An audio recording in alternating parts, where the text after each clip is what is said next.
Hi, this is Daniel Hutchins, and today we're going to be reading a special article again from Screen Rant. And I'm just here with my kitty Lily. Say hi, Lily. Say hi. Yeah, she's pretty tired right now, but yeah. Alright, so we are going to start pretty soon. Yep, so here we go. Yep, DC shows how not copying Marvel is the key to success. Now, the DC Extended Universe biggest mistake was copying Marvel Studios. And now they're set up for success by going in a totally opposite direction. Okay, so we're gonna break this down little by little, guys. Alright? So, alright.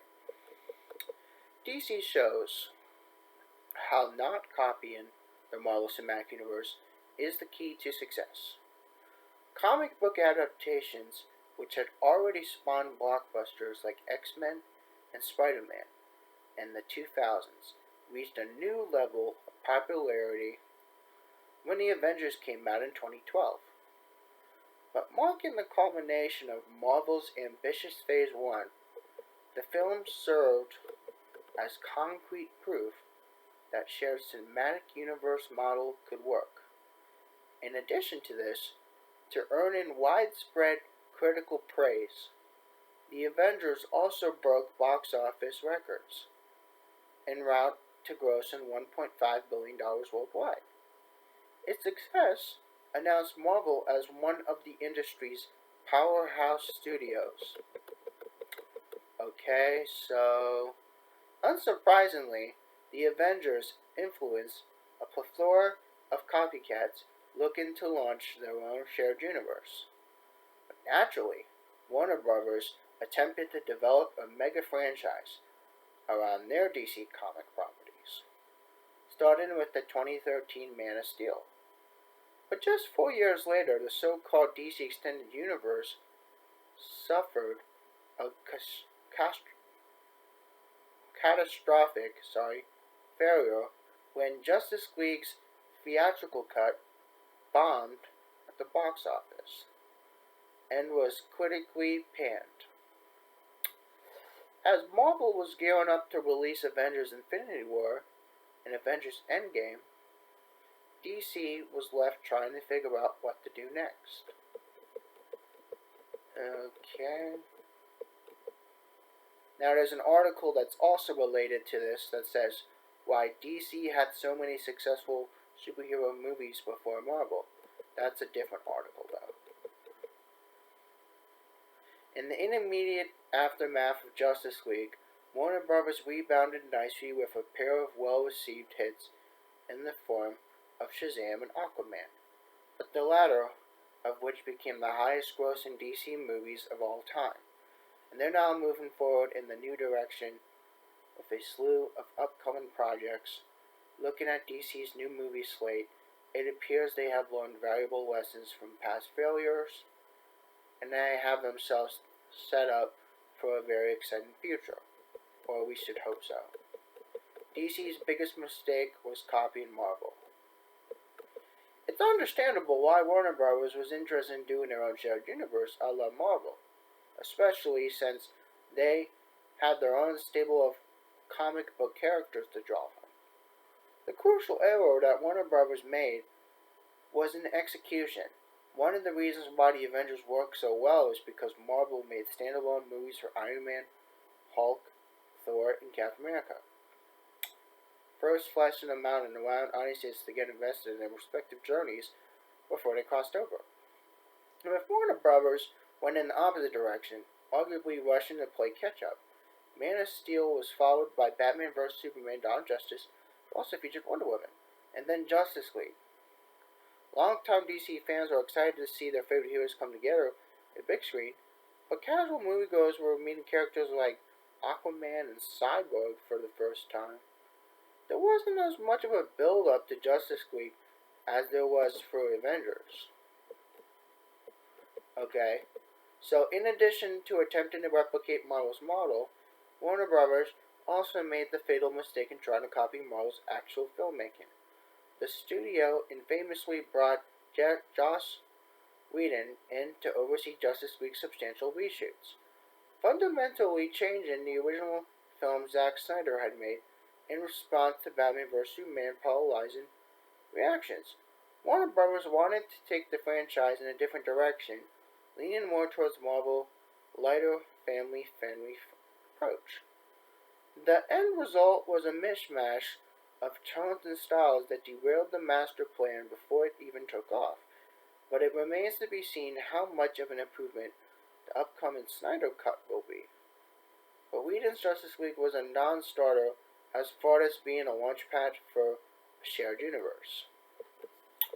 Okay, so like so many other failed shared universes, Warner Bros. Got too far ahead of themselves, planning a Marvel escape slate of films years in advance before seeing what they really had.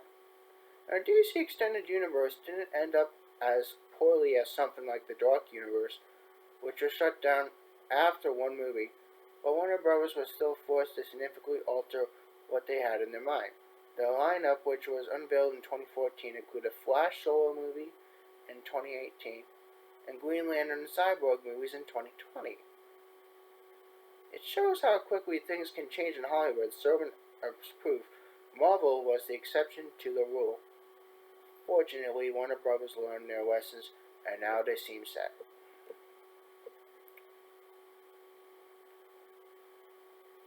Now, DC's new movie slate, is more exciting than Marvel Phase 4, and we're going to see why. Over the next couple of years, DC's lineup consists of films like Wonder Woman, 1984, The Suicide Squad, The Batman, Black Adam, The Flash, Shazam 2, and Aquaman 2. But this time, Warner Bros. Isn't emphasizing a single interconnected shared universe like Marvel. Each of these projects was primarily conceived as a standalone vehicle, where the focus is making a high-quality movie audiences can enjoy, as opposed to tying it into a larger picture. It's already been confirmed that Batman is entirely separate from the previously established DC Extended Universe, and it isn't necessary to see Suicide Squad before watching James Gunn's Suicide Squad. Warner Bros. Seems to have abandoned copying the MCU for something different. Okay? Now, this new model warrants a lot of creative freedom of the upcoming DC films, allowing each one to have their own unique feel and tone. As successful as our MCU has been, a common critique is that the franchise feels somewhat homogeneous. Even installments helmed by notable auteurs like Gunn and Taika Waititi still have to adhere to the usual Marvel formula or incorporate plot points to further develop the MCU's overarching story. And at times, those movies can feel like the director's vision filtered through the Marvel lens. Now, DC is going in a different direction now in terms of the filmmaking approach, but the Batman's moody trailer is something that wouldn't really fit in the MCU.